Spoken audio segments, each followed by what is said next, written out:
C'est un problème que beaucoup de managers rencontrent, comment déléguer sans perdre le contrôle sur les résultats. Lorsqu'on est manager, c'est essentiel de déléguer pour gérer efficacement son équipe, atteindre ses objectifs et avoir le temps de faire son métier de manager. Mais ça peut être aussi un énorme défi, surtout si vous vous inquiétez de perdre le contrôle sur les résultats. Vous n'en pouviez plus de jongler avec plusieurs projets, de voir les échéances s'approcher et les demandes s'accumuler, alors vous avez enfin sauté le pas, vous avez commencé à déléguer. Vous avez réalisé que vous ne pouvez pas tout faire tout seul et que c'est la seule solution pour avancer. Mais une question persiste dans votre esprit, comment être sûr que le travail délégué sera fait correctement sans avoir à tout vérifier ou pire, à tout refaire? Tout d'abord, déléguer, ça ne signifie pas abandonner le contrôle, mais plutôt redéfinir votre rôle. Alors voici 5 bonnes pratiques pour déléguer sans perdre le contrôle. Avant de déléguer une tâche, il est important que l'objectif soit clairement défini.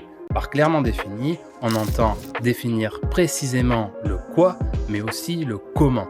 Vous devez vous assurer d'une bonne compréhension mutuelle, tant sur l'objectif fixé que sur le chemin que l'on peut emprunter pour l'atteindre.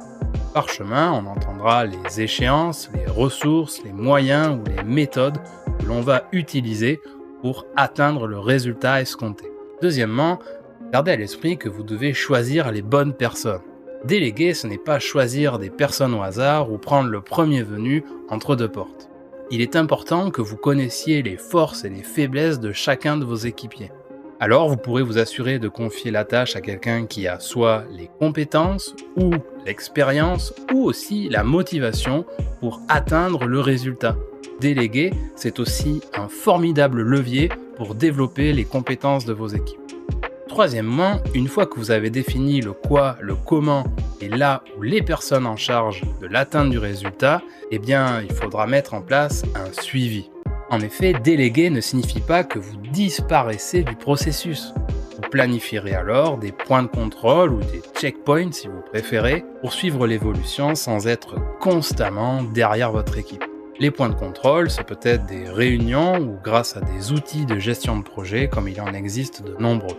Quatrièmement, lorsqu'on délègue, il faut aussi offrir du soutien.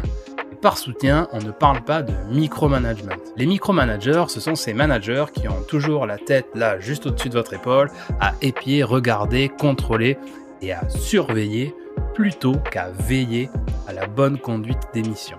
Pour offrir du soutien, il faut clairement énoncer à vos équipes que vous êtes là pour elles. Encouragez-les à venir vous voir si elles en ont besoin et évitez de superviser chaque détail du travail. Vous devez dire à votre équipe que vous êtes disponible. Attention, je n'ai pas dit que vous êtes à disposition de votre équipe. Et pour le dernier point, faites-vous confiance et faites confiance à votre équipe. La confiance, c'est un pilier essentiel de la délégation. Et lors des checkpoints et lorsque la mission sera terminée, pensez à bien adresser des retours positifs et ou constructifs selon les résultats et à toujours proposer des pistes d'amélioration ou inviter vos équipes à réfléchir à comment ils auraient pu faire mieux ou comment demain ils feront mieux. La délégation, c'est un processus qui demande de la pratique. Peut-être que vous ne réussirez pas du premier coup et c'est bien normal. Mais chaque expérience de délégation affinera votre approche. Pour conclure, déléguer sans perdre le contrôle sur les résultats est un art qui s'apprend et se perfectionne avec le temps. Cela demande 3 choses, communication claire, de la confiance envers votre équipe et la mise en place de mécanismes de suivi intelligents. En appliquant ces quelques conseils, vous serez en mesure de contrôler un peu plus votre charge de travail et vous contribuerez au développement des compétences et des comportements de votre équipe. Et que vous déléguiez ou que vous ne déléguiez pas, que vous soyez manager ou non, n'oubliez pas que le plus important, c'est de prendre soin de vous.